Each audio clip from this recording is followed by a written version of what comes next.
Merhaba arkadaşlar, Peri Örgü Evi YouTube kanalıma hoş geldiniz. Ben Eriş Pembe.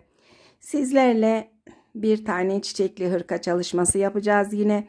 Daha önce kanalımda parçalı olarak hırkamı tarif etmiştim. Ama yakadan başlamada sürekli istendiği için bu hırkayı hazırladım. Bu hırkamızı yaka kısmından başlayacağız. Roba kısmını ördükten sonra kol kısmını örüp iki kolu da daha sonra beden kısmını yapacağız. En son yaka bandını tamamladım arkadaşlar. Hırkamda yine cilveli lastik kullandım ben. Kanalımda ayrıca tarifi var cilveli lastiğin ve başlarken de bant kısmında veya kol kısmında alınışını yine tarif ettim. Malzemelerimizde Nako Elite Baby kullandım ben. Kalın iplerle yapmıyorum. Süslemek için de diğer örgülerimden kalan iplerimden kullandım. Beyaz, lila, yeşil renkte çiçeklerimi yapıp sarı renkle de orta kısımlarına dolgularını yaptım. Malzeme olarak 5 tane de düğmemiz var. Şişimiz misinalı şiş 3,5 numara. Ayrıca birkaç tane ayrıca tığa ve dikmek için de iğneye ihtiyacınız var arkadaşlar. Örmesi çok kolay, zevkli bir örgü.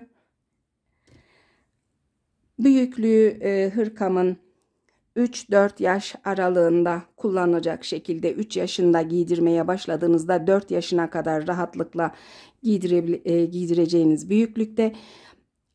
Video sonunda söyledim ama bu kısımda da söylemek istiyorum.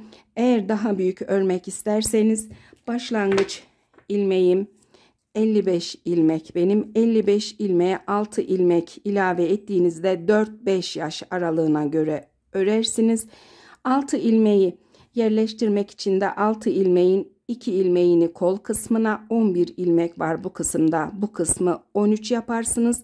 Arka kısımdaki 27 ilmeği 29 ilmek. Diğer kolu da 13 ilmek yaptığınızda fazladan attığınız 6 ilmeği yerleştirmiş olursunuz arkadaşlar. Ön kısımda yine benim yaptığım gibi bir ilmek ve bir tane kenar ilmeğiniz olacak.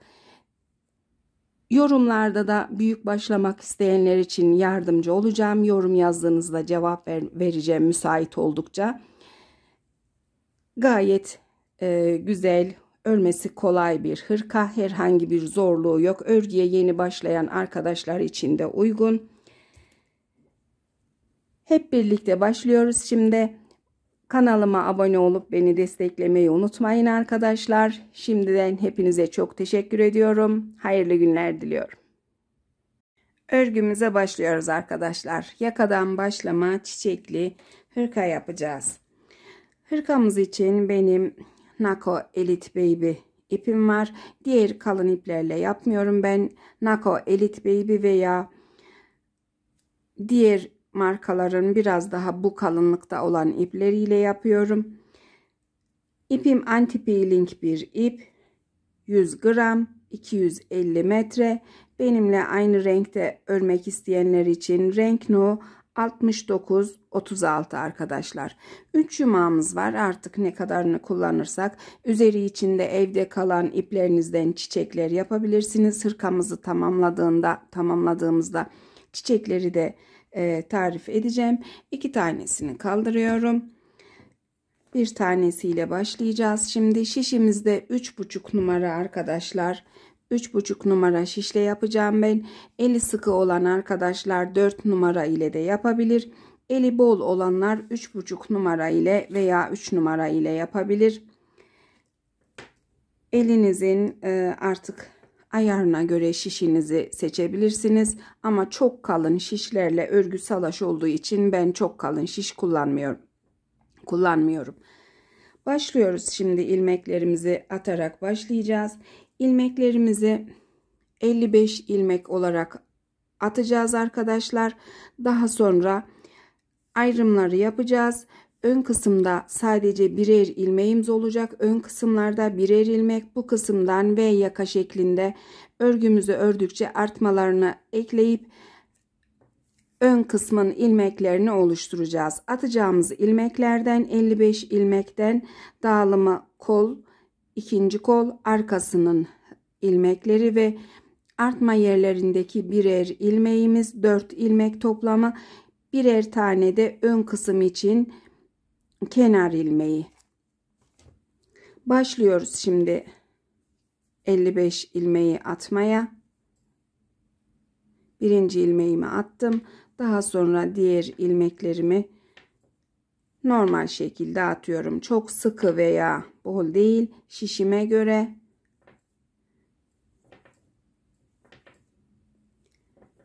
...55 ilmeği tamamlayıp devam edeceğim arkadaşlar.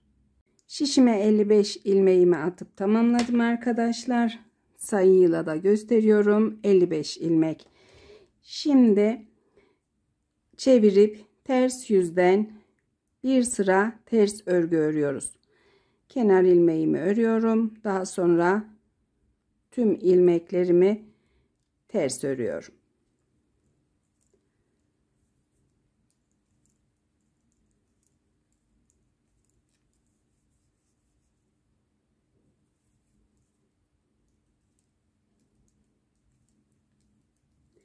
Sırayı tamamlayıp düz yüzde ayrımları tarif edeceğim arkadaşlar.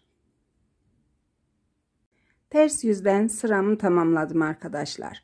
Düz yüze dönüyoruz. Şimdi ayrımlarımızı yapacağız. Ayrımlarımız için toplamda 8 tane ayraç hazırladım. Takacağız.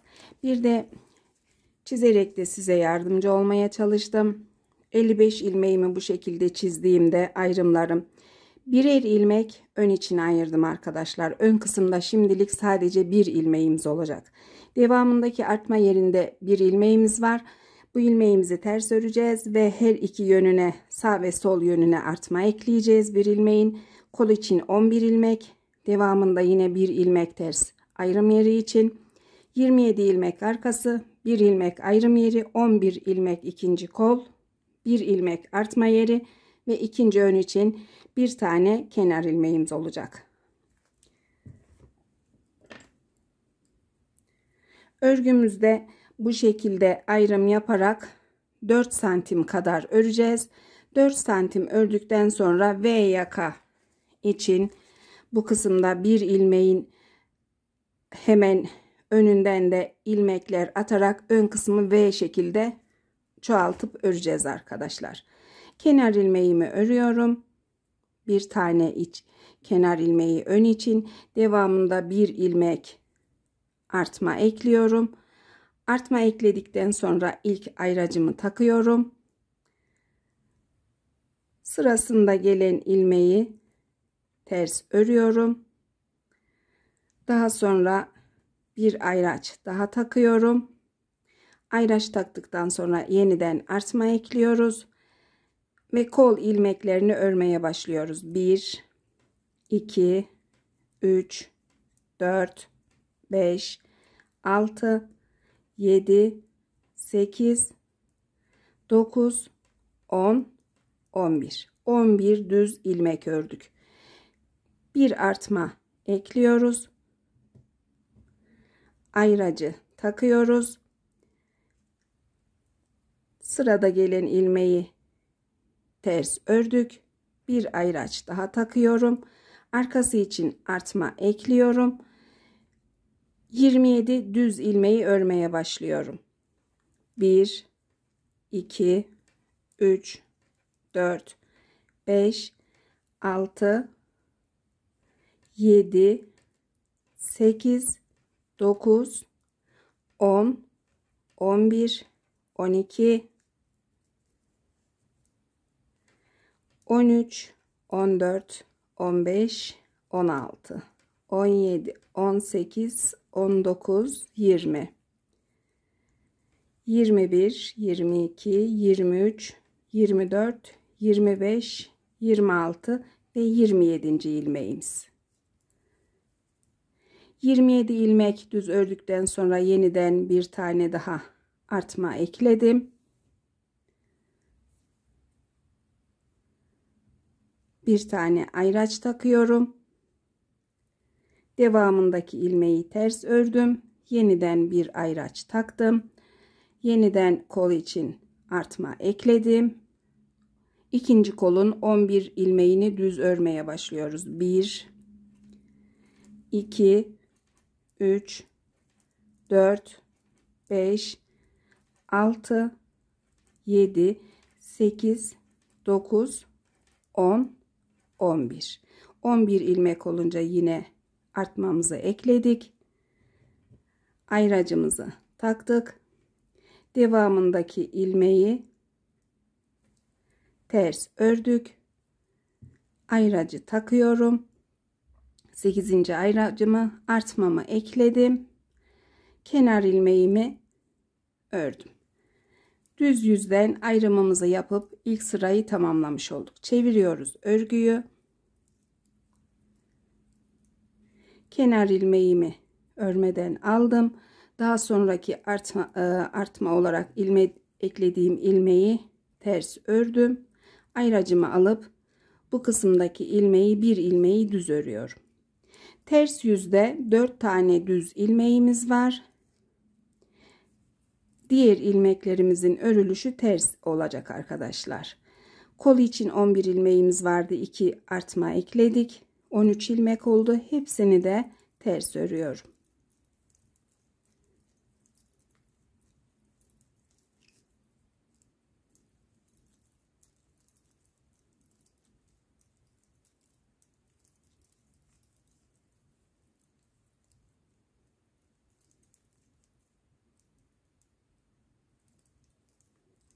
Ayracı aldım. İkinci düz ilmeğim.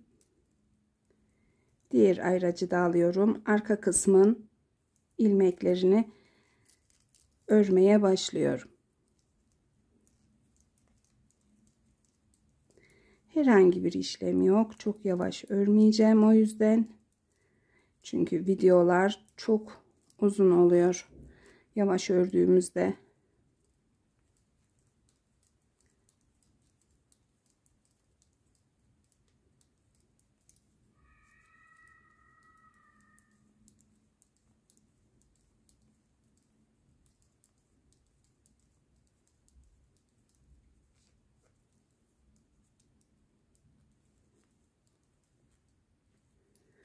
Az bir şey ilmeğimiz kaldı.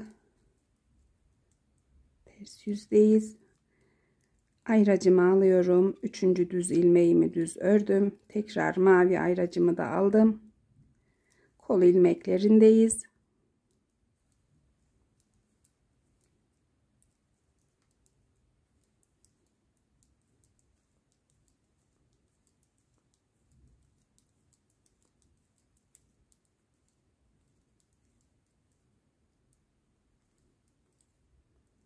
Ayracı aldık. Dördüncü düz ilmek. Artma ilmeğini de öreceğim. Ayracımı aldım. Kenar ilmeğimi örmeden taktım. Ters yüzden de sıramızı tamamlamış olduk arkadaşlar. Tekrar düz yüzdeyiz. Düz yüzde yine 8 tane artma ekleyeceğiz arkadaşlar. Ayraçlarımızın olduğu bölümde 2, 4, 6, 8. Ki örgümüz bu şekilde mezurayla ölçtüğümde 4 santim olduğunda kenar ilmeğinden önce de artmalar ekleyeceğim.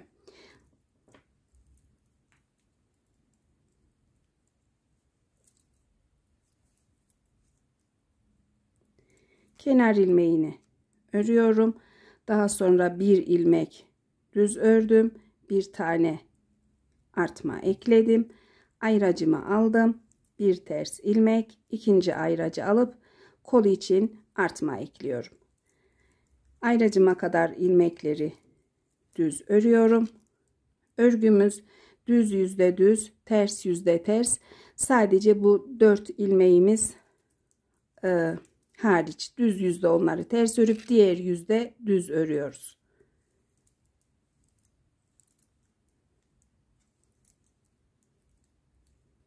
Yeniden kol için artma ekliyorum. Bu arada ayracım takılmış. Düzeltiyorum. Ters ilmeğimi ördüm. Ayracı alıp arkası için artma ekledim.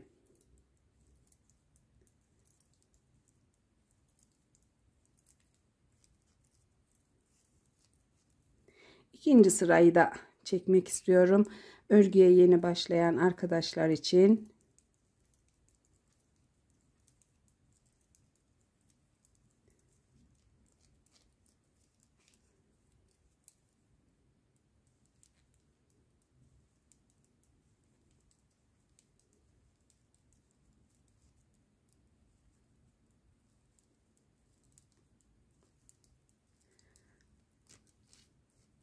Arka kısmın ilmeklerinde az bir şey kaldı.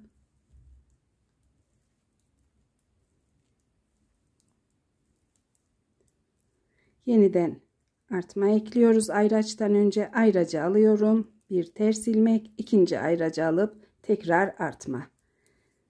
İkinci koldayız.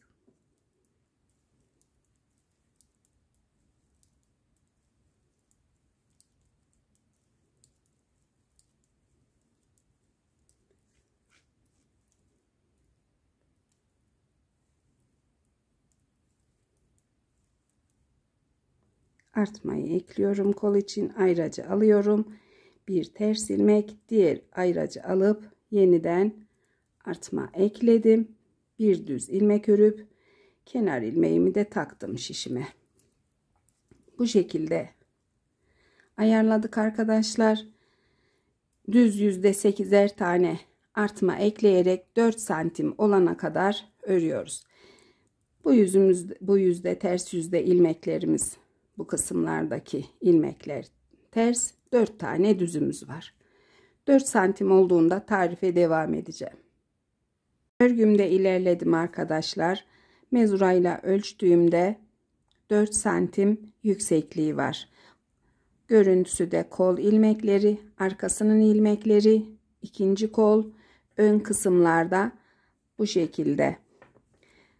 Ölçü olarak ön kısımdaki ilmekleri de sayarak söylemek istiyorum.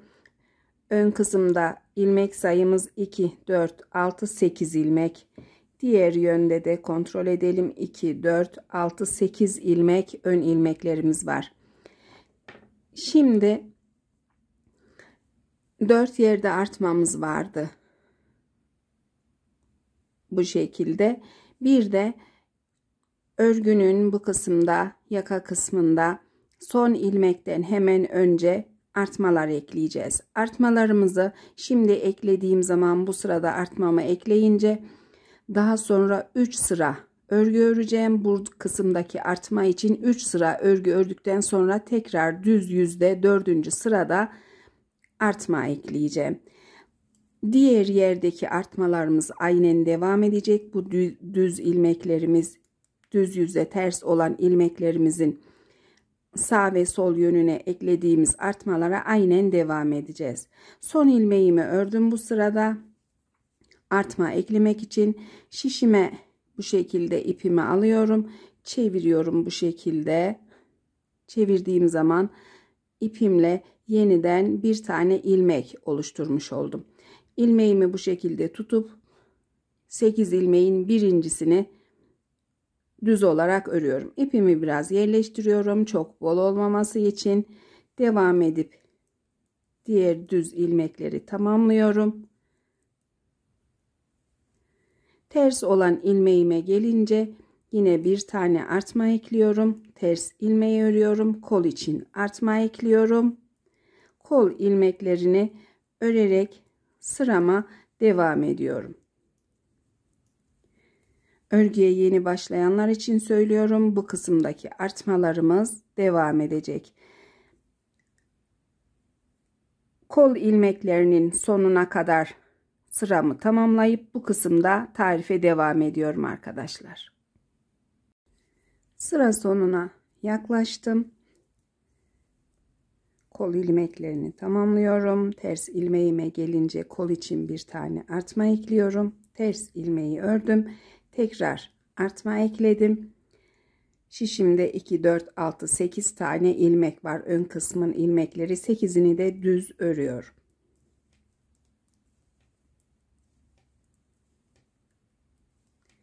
Kenar ilmeğimi de örüyorum. Daha sonra örgümü çeviriyorum. Artma ekleyeceğiz ön ilmeklerine. Şişime yine bu şekilde ipimi alıyorum. Bir tane çeviriyorum etrafında şişimi. Şişime ilmeği takmış oldum, almış oldum. İpimi örgünün ters yüzüne atıp ikinci ilmeği ters örüp yerleştiriyorum.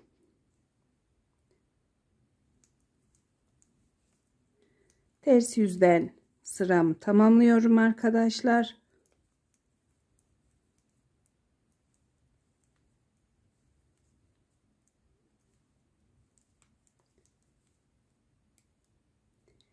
Düz yüzde bu kısımda devam ediyoruz tarife. Ters yüzden sıramı örüyorum. Tamamladım arkadaşlar. Düz yüze döndük. Kenar ilmeğini örmeden alıyorum. Devam edip ilmekleri öreceğim. Artma eklemiyorum bu düz yüzde.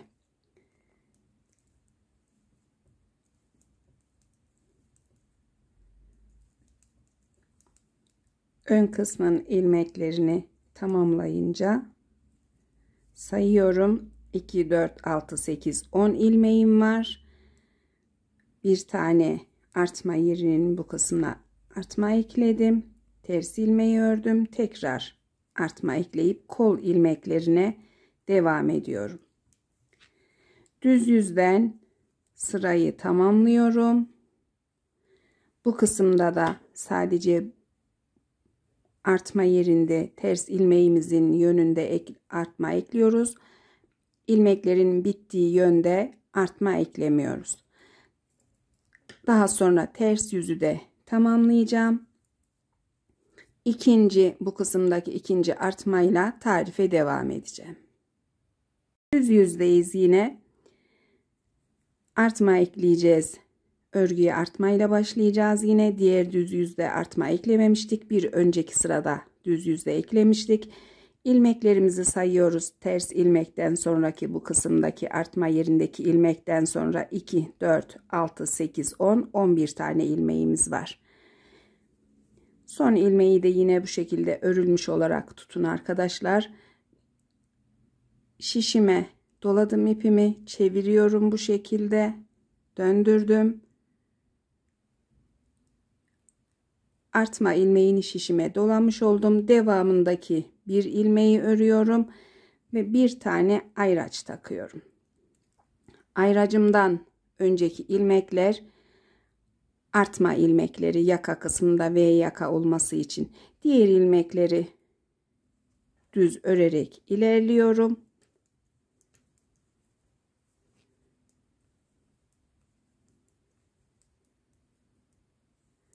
Ters ilmeğime gelince yine artmamı ekliyorum. Ters ilmeği örüp kol içinde artma ekleyip örgümün diğer yönüne bu kısma doğru örüyorum ilmeklerimi. Tarife bu kısımda devam edeceğiz. Düz yüzde sıra sonuna yaklaştım.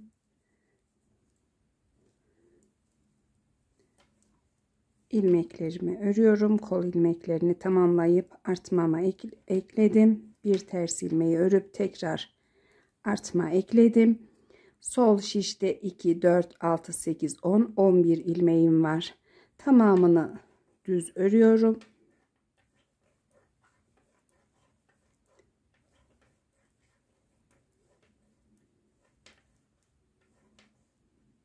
Kenar ilmeğini de örüp ters yüze dönüyorum arkadaşlar. Yine bir tane ayraç takacağım. Bir tane artma ekledik yaka kısmında. İpimi bu şekilde alıyorum. Artma için yine şişimde tutup çeviriyorum etrafında. Artma için ilmeği eklemiş oldum. Devamındaki ilmeği ters örüyorum. Birazcık yerleştiriyorum. Daha sonra iki ilmeğin hemen yanına ayracımı takıyorum.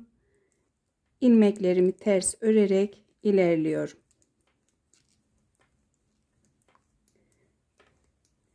Ters yüzden sırayı tamamlıyorum. düz yüzde bu kısımda devam edeceğiz. Düz yüzdeyiz. Ayracımızdan önce 2 tane ilmeğimiz var. İkisi de V yaka için artma ilmeği. Birinci ilmeği alıyorum. İkinci ilmeği düz örüyorum. Ayracımı alıp diğer ilmeklerime düz olarak geçip örüyorum. Bu düz yüzde artmamız yok arkadaşlar. Düz yüzü tamamlayacağım. Bu kısımda da artma eklemeyeceğim. Ayracımdan sonra yine 2 ilmeğim olacak. Ters yüzden de tamamlayıp düz yüze geldiğimde bu kısma 1 ilmek daha artma ekleyip 3 ilmek yapacağım. Bu şekilde artmaya devam ederek ön kısmın ilmekleri ile arka kısmın ilmekleri birbirine yakın eşitlikte olana kadar devam edeceğim. Ayrıca robamızda kol ilmekleri, arka ilmekleri yeterli olana kadar ve kol yüksekliği yeterli olana kadar bu şekilde öreceğiz. Tamamladıktan sonra tarife devam edeceğiz. Bu kısımdaki artmaları yine yapıyorsunuz. Örgüye yeni başlayan arkadaşlarım. Ön kısımda ise 3 sıra örüp bir sırada artma yapıyorsunuz gösterdiğim gibi. Sıralarımı tamamlayacağım. Santim olarak ve ilmek sayısı olarak ölçü vereceğim arkadaşlar. Ters ilmeğime gelince yine artmamı ekledim. Ters ilmeği ördüm. Bir artma daha. Hırkamızın roba kısmında ilerledim arkadaşlar. Ölçülerimi vereceğim. Şimdi mezurayla ölçtüğümde örgümüzün uzunluğu 15 santim arkadaşlar. 15 santim örgü yaptık. Artma sıralarını da sayacağız şimdi. 1, 2, 3, 4, 5, 6, 7, 8, 9, 10, 11, 12, 13, 14, 15, 16, 17, 18, 19, 20, 21, 22, 23, 24 ve 25. artma. 25. artmayı eklediğim sıramı düz yüzden ördüm. Ters yüzde ipimi bıraktım. Şimdi ters yüzden ön kısmın ilmeklerini öreceğiz. Kol ilmeklerini de örüp bu kısımda kolumuz için ilmek ekleyip kolu örerek devam edeceğiz. Birinci kolu ördükten sonra arkasını örerek ikinci kola gelip ikinci kolu da tamamlayacağız. İkinci kolu tamamladıktan sonra ön kısımda bu kısmı öreceğiz. Bir de biliyorsunuz bu kısımda V yaka olması için artmalarımız var. Artmalarımızın sayısı da ayraç takmıştık. 2, 4, 6, 8, 9 ilmek artma ekledim. 9 ilmek yeterli değil. Bu kısımda yaka için uzunluğu da az olduğu için bedene geçtiğimizde yine bu kısımda birkaç tane daha artma ekleyeceğiz. İlmeklerin sayısını da söylemek istiyorum. Daha önceden sayıp hazırladım. Ön ilmekleri 35 ilmek, kol ilmeği 61 ilmek arkadaşlar. Arka kısmı kolu tamamladığımızda örerken ilmeklerini tekrar sayarız. Şimdi başlıyoruz. Örgünün ters yüzünden ilmeklerimi ters örerek ilerliyorum.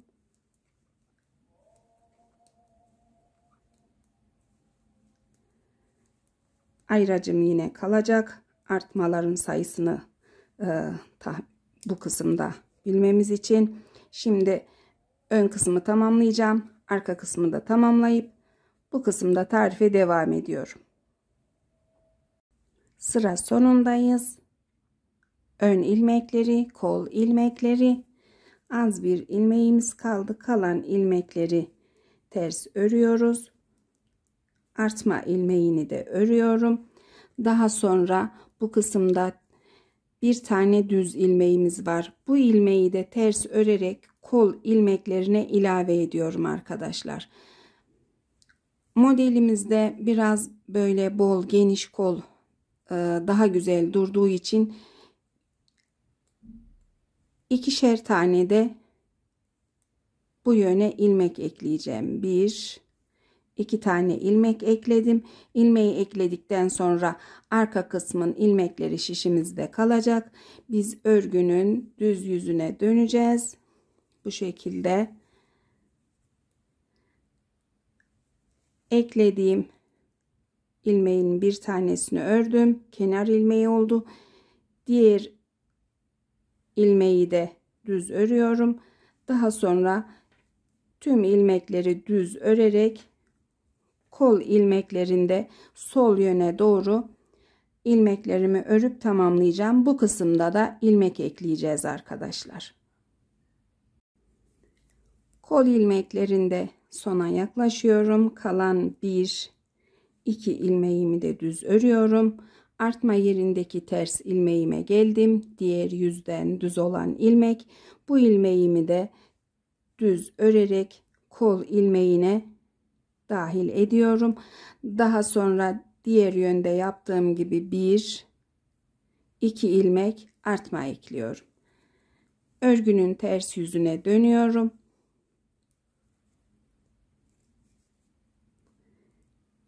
Eklediğim ilmeklerin bir tanesini örüp ipime yerleştirip kenar ilmeği yapıyorum. Daha sonra diğer ilmeği de ters örerek devam edeceğim.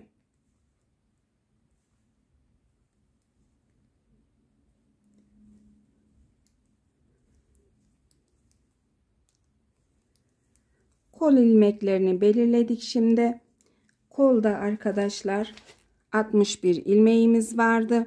7 ilmek eklemiş olduk. İki yönden ikişer tane ilmek attık. Birer tane de bu ilmeğimizi ilave ettik. 67 ilmekle kol kısmında yeterli uzunluğa gelene kadar öreceğim. Kolumda herhangi bir kesme yapmayacağım. Tüm kesmemi bilek kısmında yapacağım. Bilek kısmında ilmekleri azaltacağım sırada tarife devam edeceğim. Yine santimle sırayla ne kadar ördüğümü ölçü vereceğim arkadaşlar. Devam ediyoruz. Ters yüzde ters, düz yüzde düz örgüyle yeterli uzunluğa gelene kadar örüyoruz. Hırkamızda kol kısmında ilerledim arkadaşlar. Ölçü olarak son ilmeklerimizi sayacağız. Bu kısımdan ilk sıradan itibaren sayıyoruz. İlmek atmıştık bu kısma.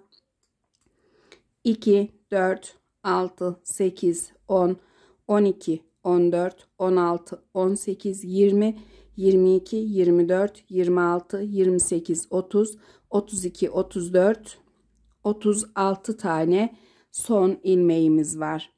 Santim olarak da ölçüyoruz ölçü için. Bu kısımdan mezuramı tuttuğumda örgümün uzunluğu 22 santim arkadaşlar. Kol için yeterli olduğunu düşünüyorum. Dikince birazcık kısalacaktır. Onu da belirteyim. Şimdi alt ilmek sayımız 67 ilmek. Kol bandı için çok fazla bu ilmek.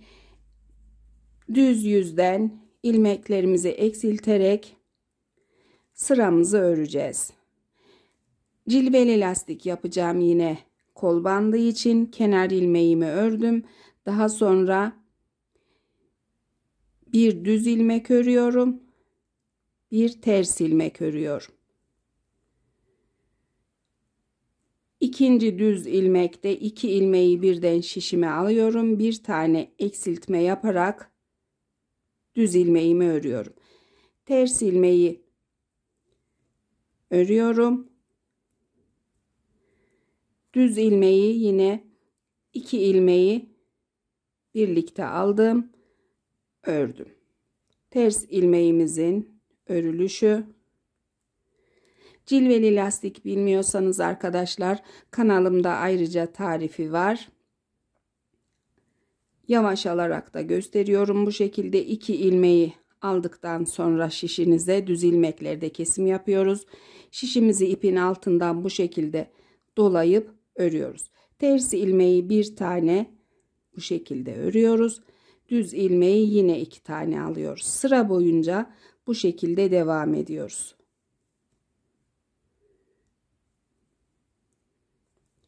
Düzelteceğim. Düzgün öremedik.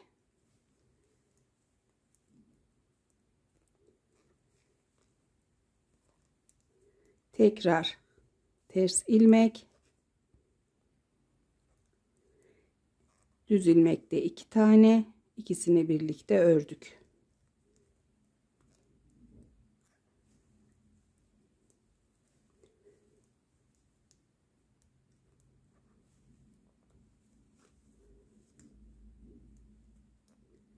Sırayı tamamlıyoruz. Kaç ilmeğimiz kaldığını sayarak öğreneceğiz.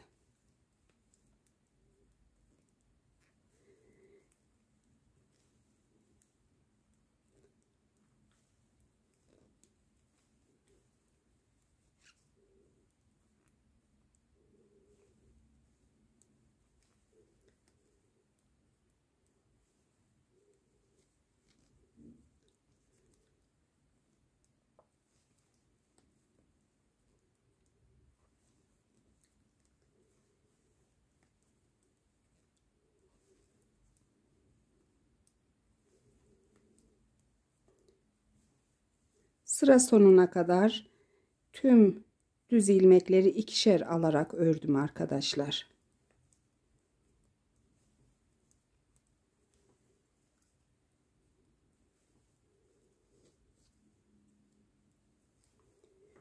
Ters ilmeğim, devamında yine 2 tane ilmek düz ilmek, ters ilmek, yine 2 tane ilmeği düz ördüm. Son ilmeğim ters ilmek, kenar ilmeğimi örmeden taktım.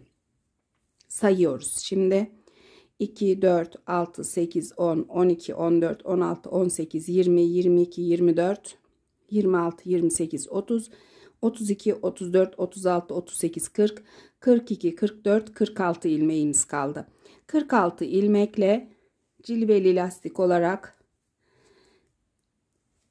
kol bandı için yeterli uzunluğa gelene kadar örüyoruz. Ters yüzde düz ilmeklerimizi düz, ters ilmeği ters örüyoruz.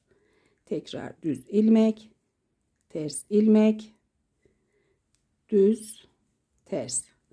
Eğer cilveli lastik bilmiyorsanız ya da yapması zor gelirse normal bir ters bir düz de yapabilirsiniz arkadaşlar.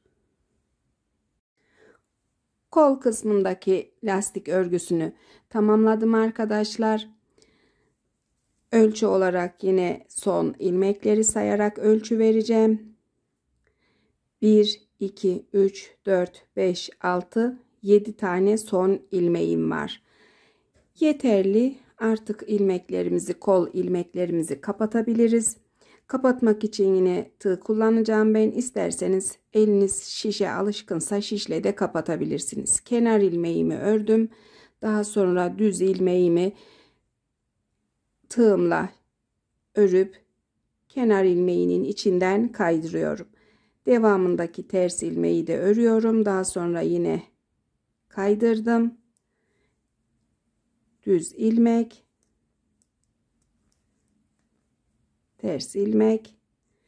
Eğer eliniz çok bolsa arkadaşlar, kol kısmındaki lastiği 3 numara ile yapabilirsiniz. Daha düzgün olacaktır. Çok da geniş olmayacaktır o zaman.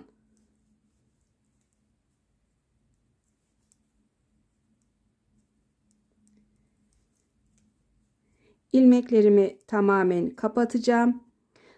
Daha sonra örgümüze kaldığımız yerden, bu kısımdan, kolun hizasından ipimizi bağlayarak arka kısmın ilmeklerini örüp diğer kola geçeceğiz. Tamamlayıp devam ediyorum. Kapattım arkadaşlar kol ilmeklerini. İpim az kaldığı için bu ipi bağlamayacağım. İkinci yumağımı bağlayacağım. Kol kısmından geriye dönüş yaptığımız sıranın hizasına yumağımızı bağlayacağız. Bir tığ yardımıyla bu şekilde sıramı hesaplayarak bağlayacağım.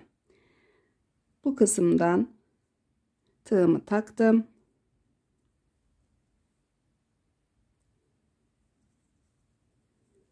Bir tane geçici düğüm atıyorum. Daha sonra şişimi alıyorum. Artma yerindeki ters yüzdeki bu düz ilmeğimizi kol ilmeklerine ilave etmiştik. Aynı ilmeğin içinden bağladığım ipimle bir tane ilmek takıyorum bu şekilde. Daha sonra arka kısmın ilmeklerini örmeye başlıyorum. Artma ilmeğini, gizli artma ilmeğini ters örüyorum. Diğer ilmeklerimi de ters örüyorum.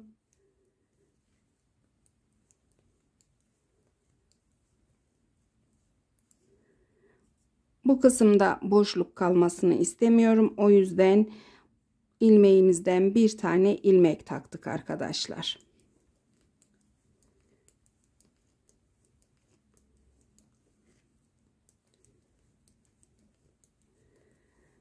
Arka kısmın ilmeklerini tamamlayacağım.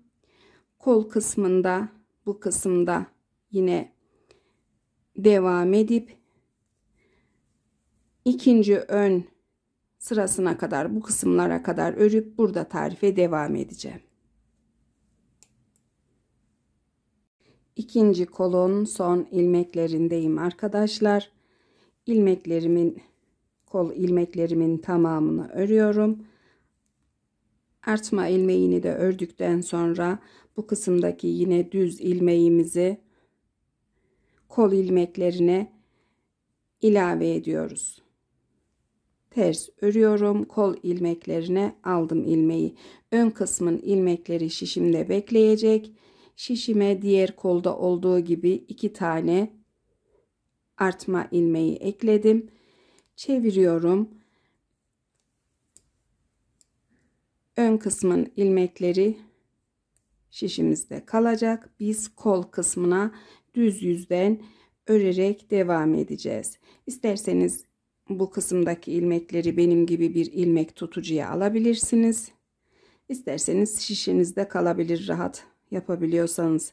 Kenar ilmeğimi örüyorum, yerleştiriyorum. Attığım ilmeği çok bol olmasını istemiyorum.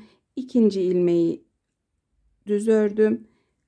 Kol ilmeklerine düz örerek devam ediyorum. Sağ yöne doğru, bu kısma doğru örmeye devam edip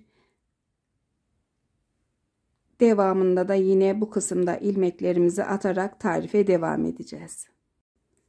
Kol kısmında sol yöne doğru ilerledim. Kalan ilmeklerimi düz örüyorum. Şimdi bu kısımdaki ters ilmeğimizi düz örerek artma yerindeki bu ilmeği kol ilmeklerine ilave ediyorum. Devamında 1-2 tane ilmek atıyorum şişime. Diğer kolda olduğu gibi artmalarımla ve bu kısımda aldığım ilmeklerimle aynı şekilde kolumuzun ilmekleri 67 ilmek oldu. Çeviriyoruz. Arka kısmın ilmekleri şişimizde kalacak. Kol kısmını bu şekilde devam edip öreceğiz arkadaşlar. Attığım birinci ilmeği ördüm. İkinci ilmeği de ters ördüm. Diğer ilmekleri de aynı şekilde ters örerek devam ediyorum. İkinci kolda herhangi bir tariflik bir şey kalmadı arkadaşlar. Diğer kolla aynı sırada düz yüzde düz, ters yüzde ters örgü yaparak devam edeceğim. Yeterli sayıya geldiğinde aynı şekilde ilmeklerimi azaltarak kol bandını da yapacağım. Aynısı olduğu için çekim yapmayacağım. Devam edip tamamlıyoruz arkadaşlar. Bir de hatırlatmak istediğim bir şey var. Bu kısımda son ilmekleri sayarken 36 tane dediğim zaman 2 sırada bir örüyoruz. 36 çarpı 2 72 sıra örgümüz var. Bu kısımda düz yüzden düz, ters yüzden ters 72 sıra arkadaşlar. Son ilmekleri saydığınızda 36 tane, 36 sıra. Aynı uzunlukta yapacağız. Devam edip tamamlıyoruz ikinci kolu. Hırkamızda ikinci kol kısmını da tamamladım arkadaşlar. İlmeklerimi kapatıp ipimi kestim. Kol dikişini daha sonra yapacağız. Çiçeklerimizi rahat dikmek için kolların dikişini yapmadım. Örgümüze kaldığımız yerden devam edeceğiz. Şişime yerleştirdim ilmeklerimi. İpimizi de bu kısma kaldığımız yerden bağlayacağız. Düz yöne dönmüştük. İkinci kolun bu kısmında yine bu kısımdaki düz ilmeğimizden bir ilmek takacağız. İpimi bir tane tığ yardımıyla bu şekilde bağlıyorum. Daha sonra bu kısımdan hemen düz ilmeğin sırasından şişimi takıp bir ilmek aldım. Yerleştiriyorum şişime. Ön kısmın ilmeklerini ters olarak örüyorum.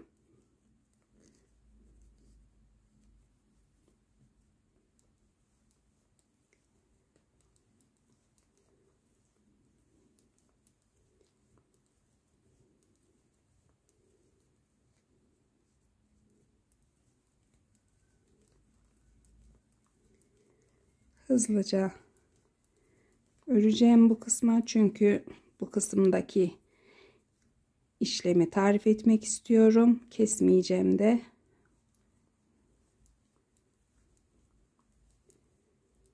Ayracımı aldım. Ayracımdan sonra 2, 4, 6, 8, 9 ilmeğim var. Bu kısımdaki 9 ilmeğim 12 ilmek olana kadar artma ekleyeceğiz arkadaşlar. Daha önce tarif ettiğim gibi 3 sıra örüp 4. sırada düz yüzde bir tane artma ekleyeceğiz. Diğer tarafta da artmamız ters yüze denk geliyor. Aynı şekilde her iki yöndeki ilmeklerimiz 12 olana kadar artmamızı ekleyeceğiz. 2, 4, 6, 8, 9. 3 tane daha artmamız var. Sıramız artma ekleme sırası. Bu arada ilmeğimi düzelteceğim. Tekrar öreceğim.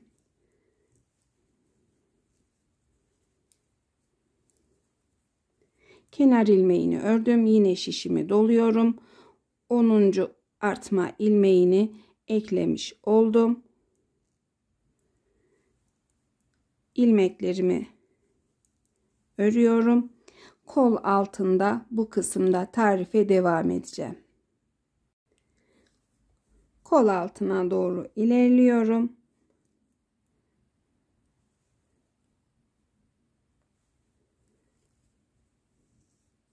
Tamamladım ilmeklerimi. Şimdi arkadaşlar bu kısma, kol kısmına artma eklemiştik. Eklediğimiz ilmeğin hizasından tığımızla bir tane ilmek takacağız. Taktım ilmeğimi.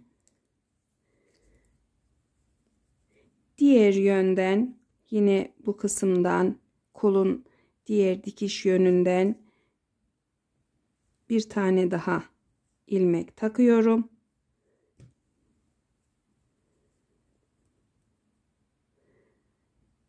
Şimdi bir tane de diğer bu kısımda ve diğer yönde düz, bu kısımdaki düz ilmekten ilmek almıştık. Eşit olması için arka kısımda ters ilmeğimizden, ters yüzde düz olan bu ilmekten, bu yüzde de ters olan ilmekten bir tane daha ilmek alıp şişime taktım.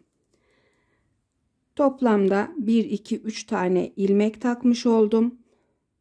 Diğer yöne doğru örgümü örüyorum. İkinci kol altında takacağımız ilmeklerin tarifiyle devam edeceğim. Arka ilmeklerini tamamlayıp bu kısımda devam ediyoruz. Yaklaştım ikinci kol altına. Tamamlıyorum ilmeklerimi. Diğer kol kısmına ördüğümüz zaman bu kısımdan ilmeğimizi takmıştık. Arka yönde sadece kol hizasından bir tane ilmek takacağım.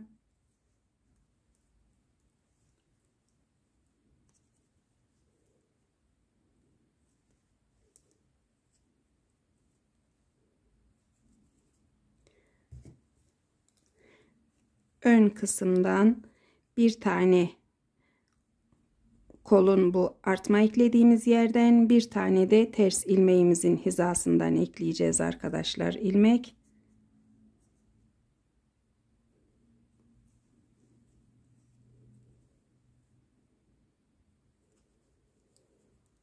Birinci ilmeği aldım. İkinci ilmeği de ters ilmeğin hizasından alıp taktım. Diğer ilmekleri düz örerek devam ediyorum. İkinci kol altında da 3 tane ilmek takmış olduk.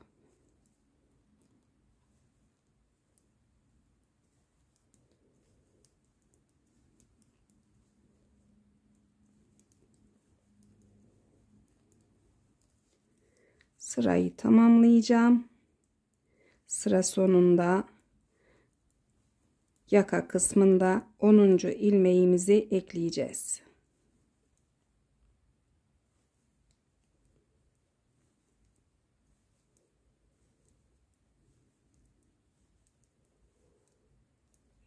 Ayracımı alıyorum.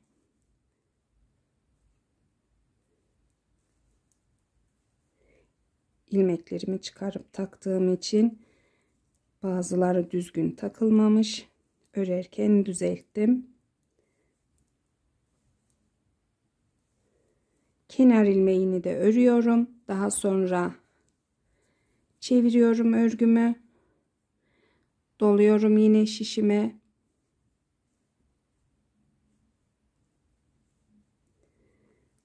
Onuncu artma ilmeğini ekledim, yerleştiriyorum. Ters yüzden sıramı tamamlıyorum.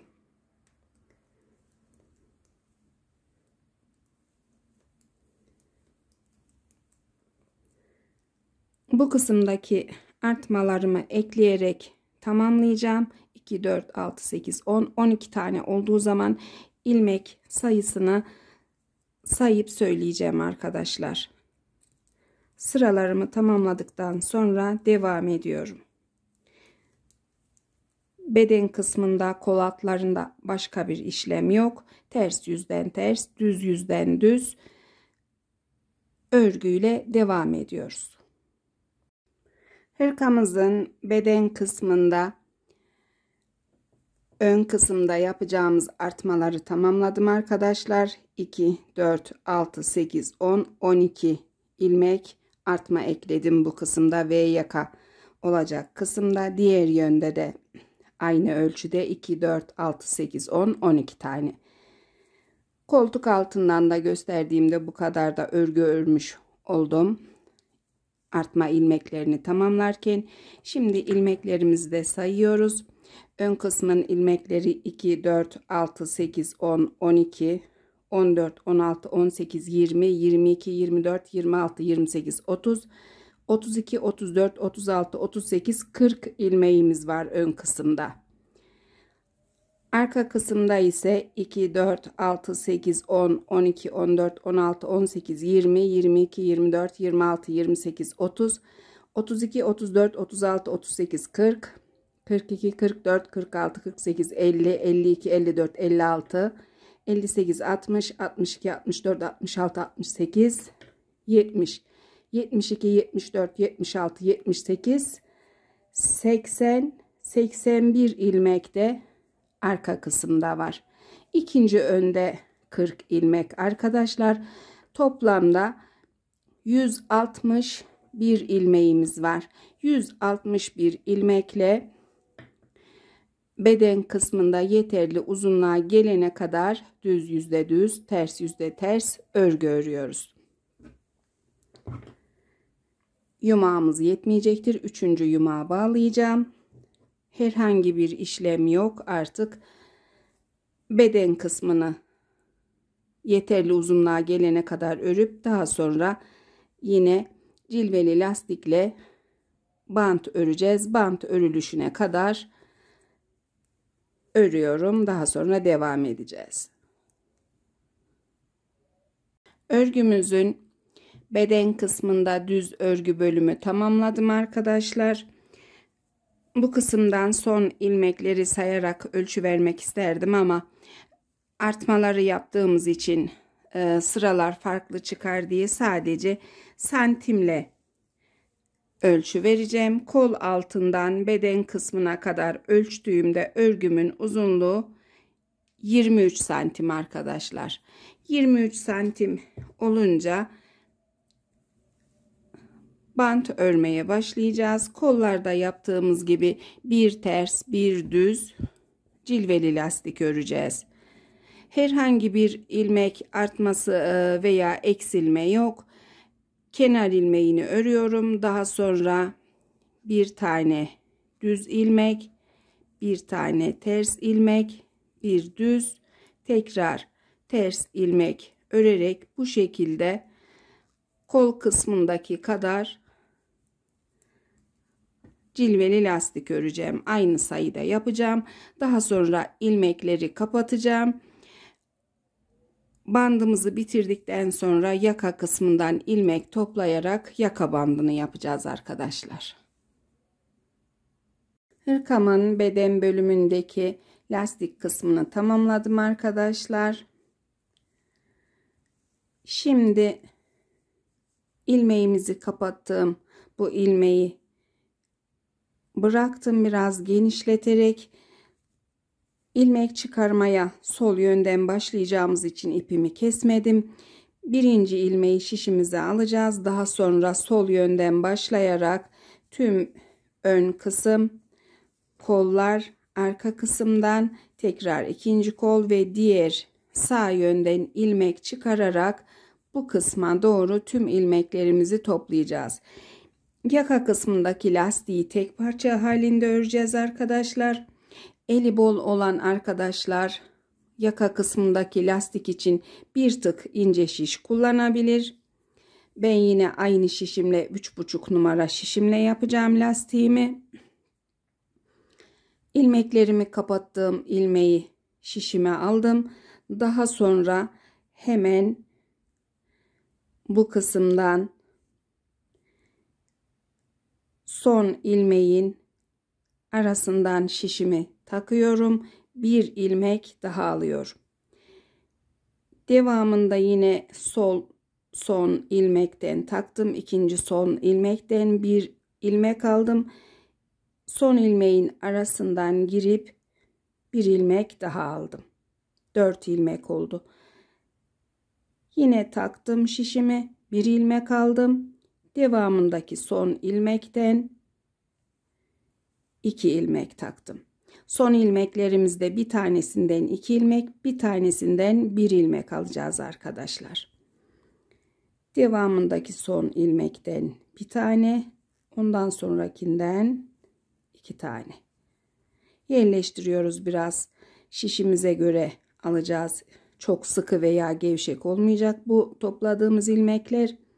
Yine bir tane ilmek taktım. Bant kısmından aldığımız ilmekleri sayıyoruz. 2, 4, 6, 8, 10, 11 tane. Diğer yönden de aynı sayıda ilmek takacağız lastik kısmından. Lastik kısmını tamamladıktan sonra örgünün düz olan bölümünden ilmek alacağız. Bu sıralarda da 5 sıradan 5 ilmek alıp 6. sırayı ilmek almadan atlayacağız arkadaşlar. İlmek alacağımız sıra ise kenar ilmeklerimizden sonraki ikinci ilmek. İkinci ilmeğe hemen ilk ilmeği almak için şişimi takıyorum. Bir ilmek aldım. İkinci sıradan ikinci ilmek. Üçüncü sıradan üçüncü, dördüncü ve beşinci ilmek. 5 sıradan 5 ilmek taktım. 6. sırayı ilmek almadan atlıyorum. Diğer sıradan bir tane ilmek takıyorum. İkincisi 3, 4 ve 5. ilmeği. Eğer isterseniz ipinizi de biraz çekip böyle zarif bir lastik örebilirsiniz. Bu kısımda yine 6. sırayı atlıyoruz. 1, 2, 3, 4 ve 5. 6. sırayı atlıyorum. 1, 2, 3, 4, 5. ilmeğim. 5 ilmekten sonra yine bir sıra atlıyorum bu sırayı. 1, 2, 3, 4, 5. Bir de arkadaşlar düğümüm gelince size bir şey hatırlatmak istiyorum. Eğer bu hırkamızdaki gibi düz yüzde düz, ters yüzde ters örgü örüyorsanız ipinizi denk gelen yerlerde değil, bunun gibi bantlarımızın bu kısmında iplerinizi bağlayın. Çünkü bu örgülerde ipi saklamanız zor olacaktır veya örgüde potluk gösteren bir orta kısımlarda düğüm bağlarsanız model olmadığı için ipleri zor gizlersiniz. Sürekli ben örgülerimde haroşa kısımlarda veya bu şekilde bağlıyorum ipimi. Devam ediyoruz yine. 6. sırayı atlıyorum. 1, 2, 3, 4, 5. Tekrar atlıyorum. 1, 2, 3, 4, 5. 6. sırayı atlıyorum.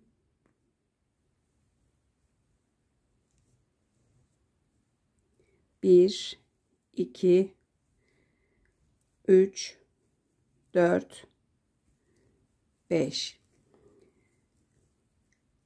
İlmek eklediğimiz, ilmek artmaları eklediğimiz kısma kadar bu şekilde devam edeceğiz.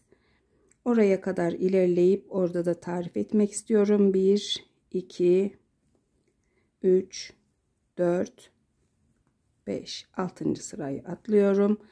1, 2, 3, 4, 5.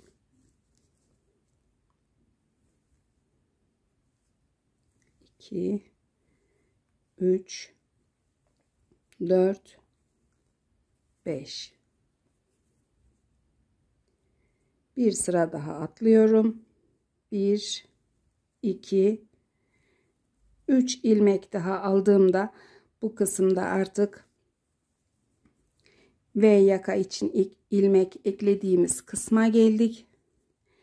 Sıralarımı hesaplayarak düzgün şekilde ilmek alacağım. Bu sıradan aldım. Devamındaki sıradan 4.'sü ve 5.'si.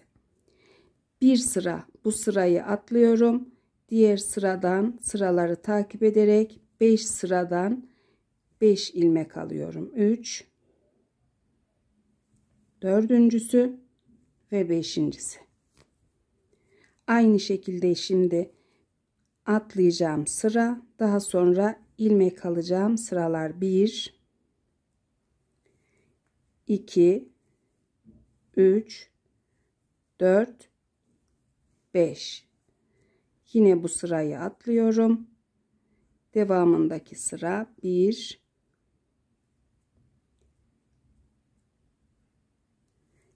2, 3, 4 ve 5.'si.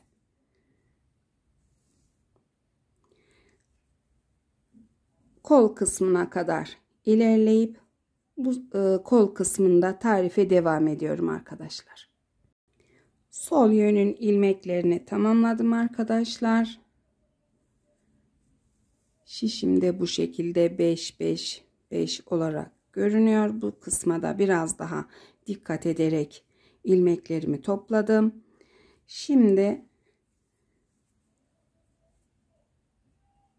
bir ilmekten bir ilmek alacağımız bölümdeyim. Bu kısımda kol bölümünü tamamladıktan sonra en son 5 ilmek, bir sıra atladım, 2 ilmek almıştım. İlk ilmeğimi örgünün ters yüzündeki bu düz sıramızın hizasından bir tane takıp alacağım. Taktım ilmeğimi. Daha sonra kol kısmında 11 tane ilmeğim vardı. 11 ilmekten 11 ilmek takacağım. Birincisi, 2,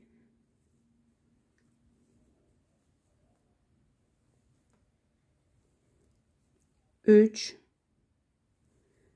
4, 5, 6,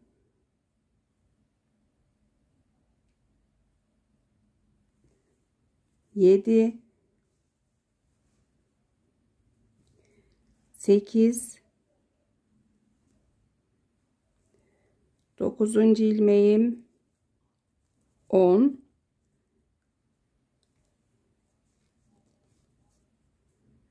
ve 11. 11 ilmekten sonra bu kısımda yine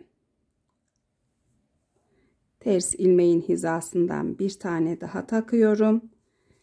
Devam edip arka kısımdan da 27 ilmeğim vardı. 27 tane ilmek takacağım arkadaşlar. 1, 2, 3, 4, 5.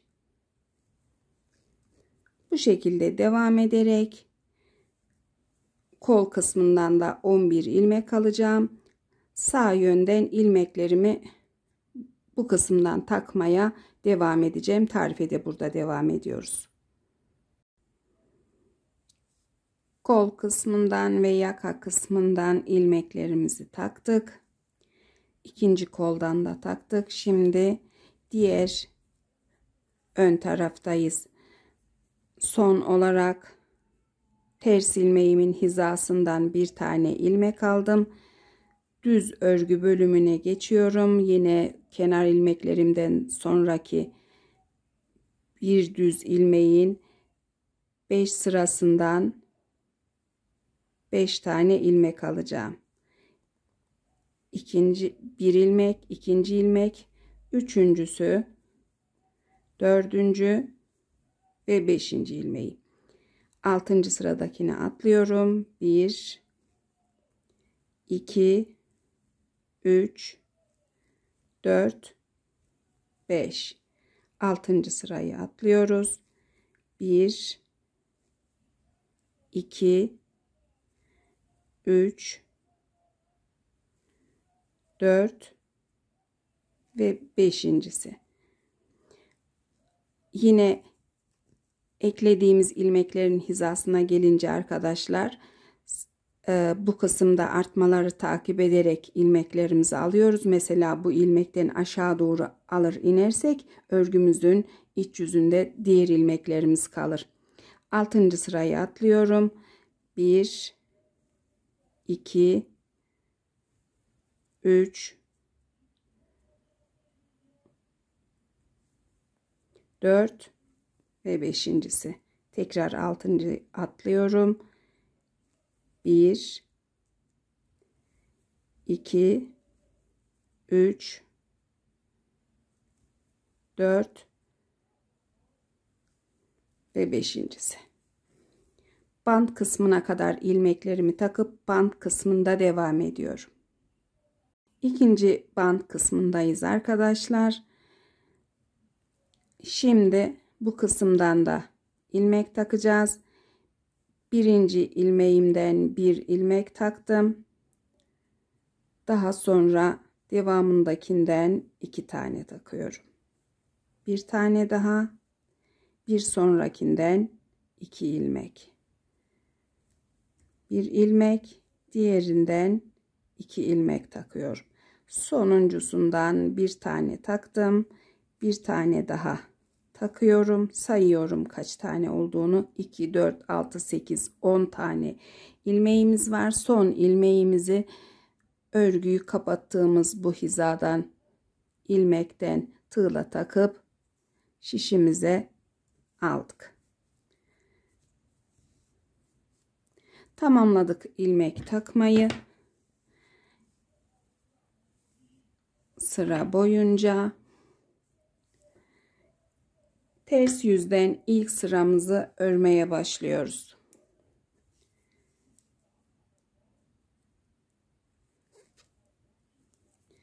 Kenar ilmeğimi örüyorum, biraz yerleştiriyorum. Devamındaki ilmeği ters ördüm arkadaşlar. Daha sonra düz, ters, düz, ters. Bu kısımda olduğu gibi yine cilveli lastikle devam edeceğim ben. Bu lastiği beceremeyen arkadaşlar da normal ters düz yapabilir. Bir sorun olmaz. Düğme ilik açma hizasına kadar lastiğimi öreceğim. Daha sonra ilik açma ile tarifimize devam edeceğiz. Yaka kısmında ilmeklerimi aldıktan sonra 3 sıra örgü ördüm arkadaşlar. Ters yüzden ördük, düz yüzden ördük, tekrar ters yüzden ördük. 3 sıramız oldu. 4. sıramızda ilik yerlerimizin ilk aşamasını yapacağız. İlik yerlerini ben 2 sırada açıyorum. 1. sırada eksiltmeleri yapıp ters yüzden de birer ilmek dolayacağız. Eksilttiğimiz ilmeklerin yerine açmış olacağız ilik yerlerini. İlmeklerimi de sayıp ayraçlarımı taktım.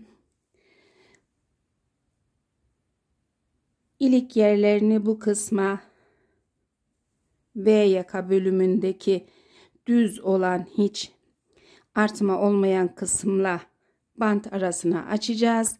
Toplamda 1, 2, 3, 4, 5 tane ayraç taktım. 2, 4, 5 ilmek sayıp bir ayraç taktım. Daha sonra 15 ilmek sayıp bir ayraç. Yine 15 ilmek bir ayraç, 15 ilmek bir ayraç. Bu kısımda da 15 ilmek sayıp bir ayraç taktım. Başlıyoruz şimdi.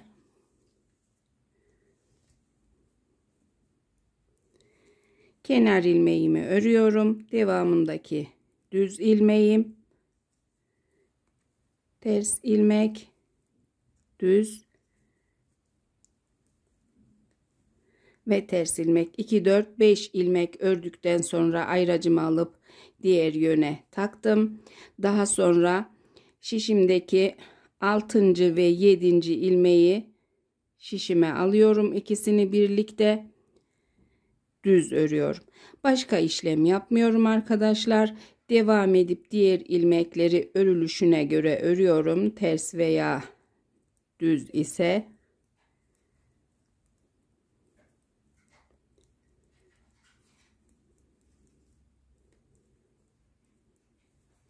ayracıma kadar devam edip öreceğim.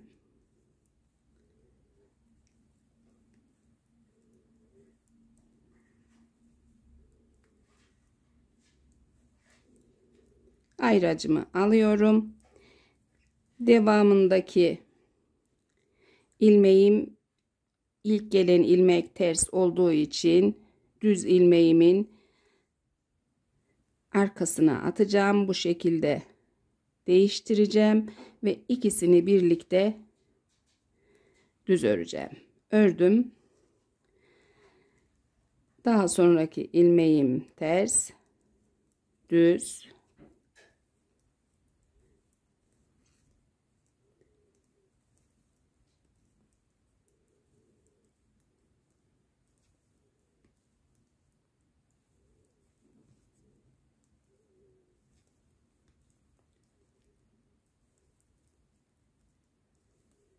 üçüncü ilik yerine geldik. Ters ilmeğimi örüp ayracı alıyorum.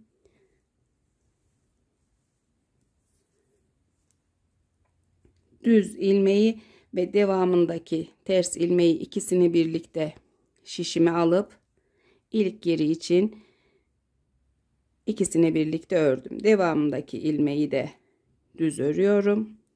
Ters ilmek, düz ilmek,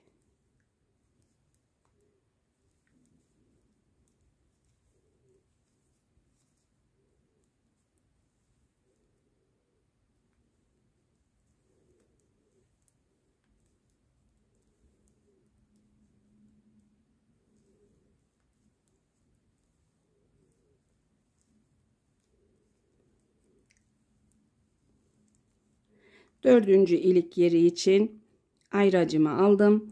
Yine önce gelen ters ilmeği alıyorum. Düz ilmeğimle yer değiştiriyorum. İlik yerinin düzgün olması için ikisini birlikte şişime alıp düz ördüm. Daha sonra ters ilmek örülüşü,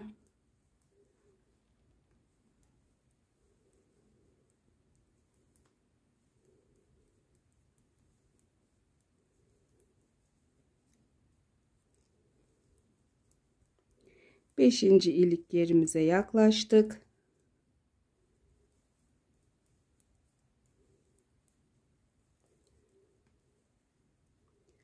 Ayracımı alıyorum. Beşinci ilik yeri için sırada gelen düz ilmeğimi ve yanındaki ters ilmeği ikisini birlikte şişime alıp düz ördüm. Devamındaki ilmek de düz örülecek. 1, 2, 3, 4, 5 tane ilik yeri hazırladık. Ters yüzde ilik yerinin ikinci sırasını tarif edeceğim. Devam edip sıra boyunca örüp ters yüzde tarife devam ediyorum. Ters yüzde ilik açtığım kısma yaklaştım arkadaşlar. Kalan ilmeklerimi örüyorum ayracıma kadar.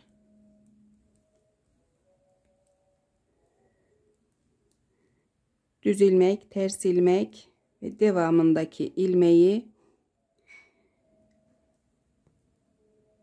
düz öreceğiz. Düz ilmek ördükten sonra ayracımızı alıyoruz.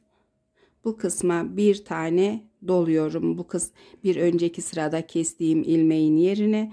Daha sonra düz ilmek, ters, düz, bu şekilde örerek devam ediyorum.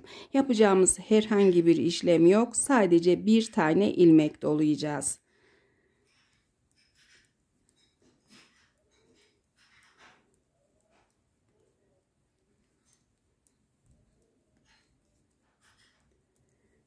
Diğer ayracıma kadar örüyorum ilmekleri. Son ilmek, ters ilmek denk geldi. Ayracı alıyorum. Şişime bir tane doluyorum. Daha sonra sırada gelen ilmeği ters örüyorum. Doladığım ilmek, kaçırınca tekrar doladım. Düz ilmek, ters,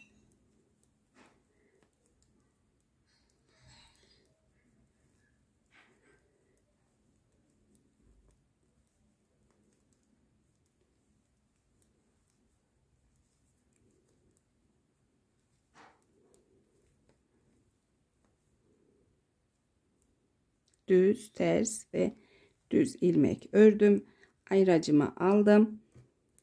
Yine bir tane doluyorum. Sırada gelen ilmeğin örülüşü düz örüyorum.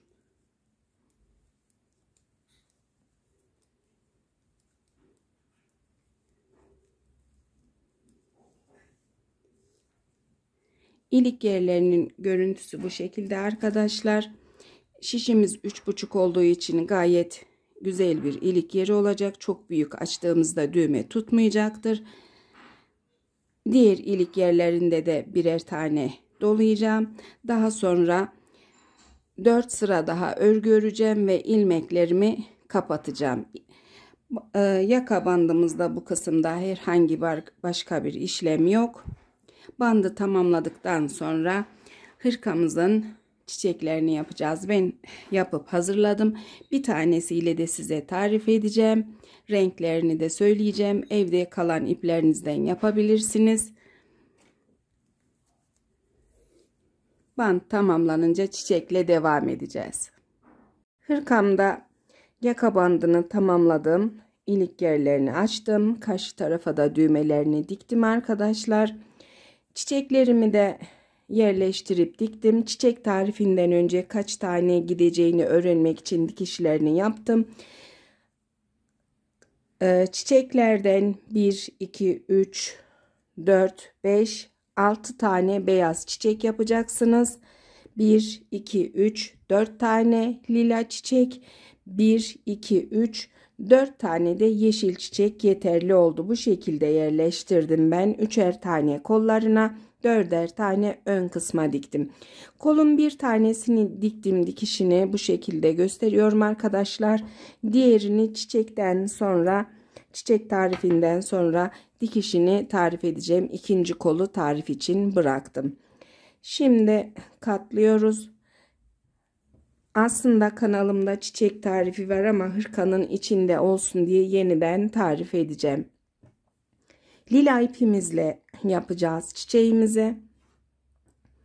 Renklerde evde diğer örgülerimden kalan iplerimden yaptım ben. İstediğiniz renkte yapabilirsiniz. Lila rengimizle bu şekilde çiçeğimizin taç yapraklarını yapacağız. Orta kısma da bir tane daha tomurcuk ekleyeceğiz. Tığım 2,5 numara arkadaşlar. Çok ince tığlarla yapmayın. Kalın tığla biraz daha çiçek yapımını istediğiniz şekilde bu şekilde yüksekliğini ayarlayabilirsiniz. İlmeğimi oluşturdum. İlmeğimi oluşturduktan sonra yerleştiriyorum. 1, 2, 3, 4, 5, 6 tane zincir çekiyorum. Geriye dönüp tutturuyorum. Çiçeğimiz için ilk halkayı oluşturduk. Daha sonra 1, 2, 3, 4 zincir çekiyorum. Tığımın üstüne doluyorum. 2 de çıkarak bir trabzon yapıyorum.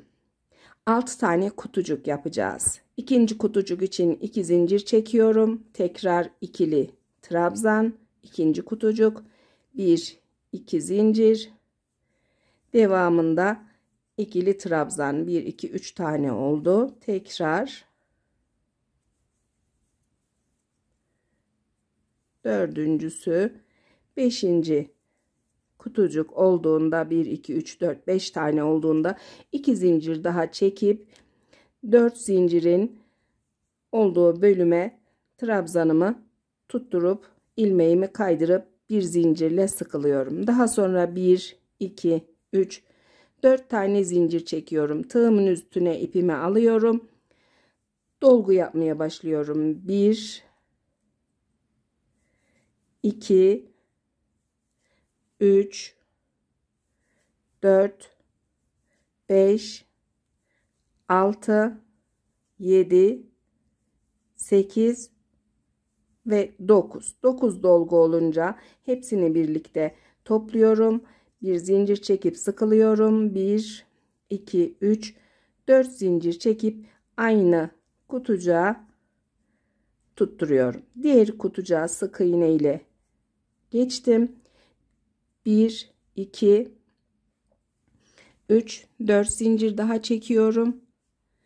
1 2 3 4 5 6 7 8 ve 9'uncusu.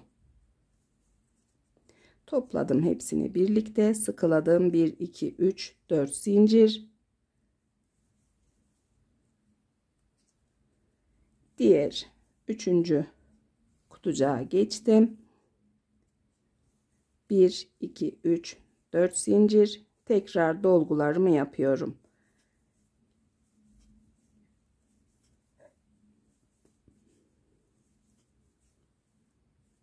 Yedi, 8 ve 9. Topladım, sıkıladım. 1 2 3 4 zincir. Tutturduk tekrar. Dördüncü dolgumuzu yapacağız. 4 zincir, tekrar dolgular.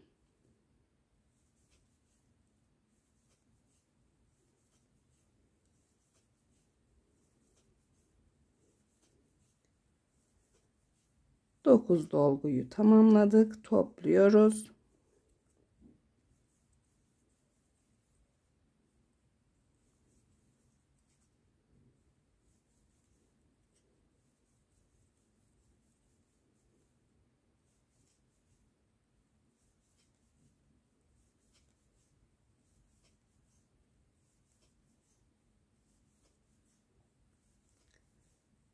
Sekiz ve dokuzuncusu.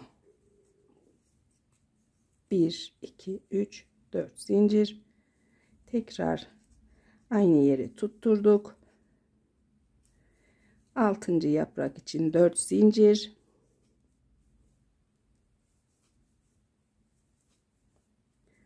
Burada ipimiz dolaştı.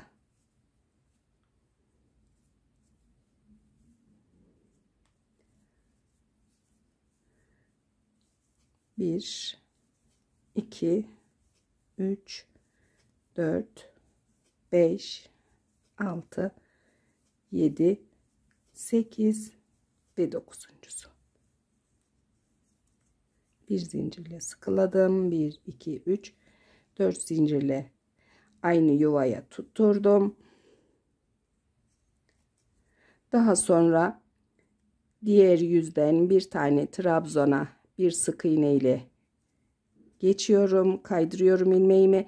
Bir zincir daha çekip sıkılayıp dikecek kadar ip bırakıp keseceğim arkadaşlar. Orta kısma da sarı tomurcuğunu yapmak için tığımızı bu şekilde ilk çektiğimiz zincirden takıyoruz. Sarı ipimi tutturuyorum. Tuttururken bu kısmı birazcık uzun bırakıyorum. Bir zincirle sıkıladım. 1 2 3 zincir daha çektim. Tığımın üzerine ipimi aldım. İpimi tutturduğum zincire dolgularımı yapıyorum. 1 2 3 4 5 6 7 8 ve 9. Benim sarı ipim biraz ince arkadaşlar. O yüzden aynı sayıda dolgu yaptım ama eğer ipiniz kalınsa birazcık daha az doldurabilirsiniz bu orta kısımdaki dolguyu. Kesiyorum ipimi.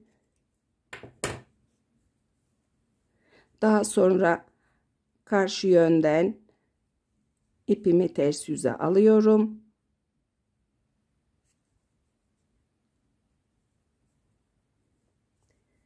Başlarken bıraktığımız ipi de ters yüze alıyoruz. Çiçeğimizin ters yüzünde 2-3 tane düğüm atıyoruz. 2 tane ipimizin ucuyla, sarı iplerimizin uçlarıyla.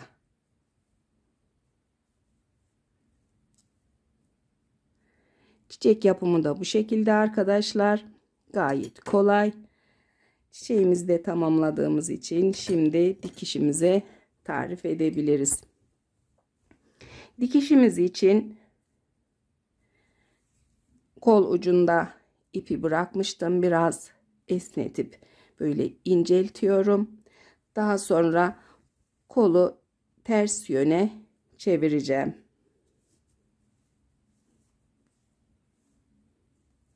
İğnemi de aldım.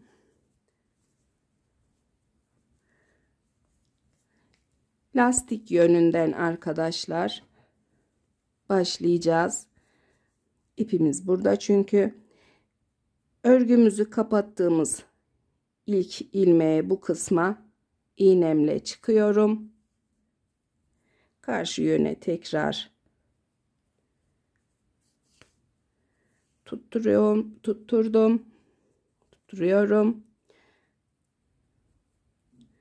İpimi yerleştirdikten sonra bu şekilde bant kısmını karşılıklı tutup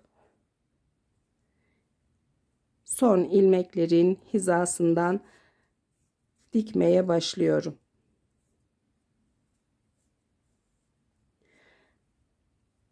İpimde bir tane düğüm var arkadaşlar. Açıp devam edeceğim. Düğümü açtım arkadaşlar. Tutturduk bu kısımdan. Son ilmeklerin hizasından takıyoruz iğnemizi.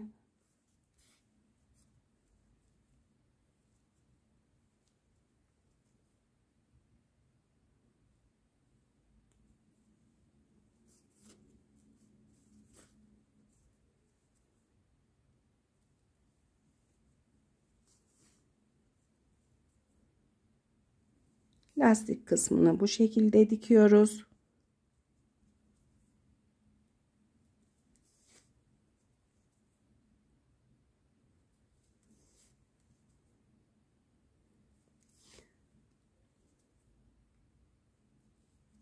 Aralığını çok bırakmıyorum. Her son ilmekten bu şekilde dikmeye çalışıyorum. Düz kısma gelince karşılıklı örgümüzü bu şekilde tutup yerleştiriyoruz. Daha sonra tel varmış gibi elimize toplayıp dikeceğiz. Eğer zorlanırsanız dikiş ipleriyle, beyaz iple tel alıp da dikebilirsiniz. Karşılıklı olması için. Aynı şekilde son ilmeklerin hemen yanındaki ilmekten iç kısımdan dikişi bu şekilde yapacağız.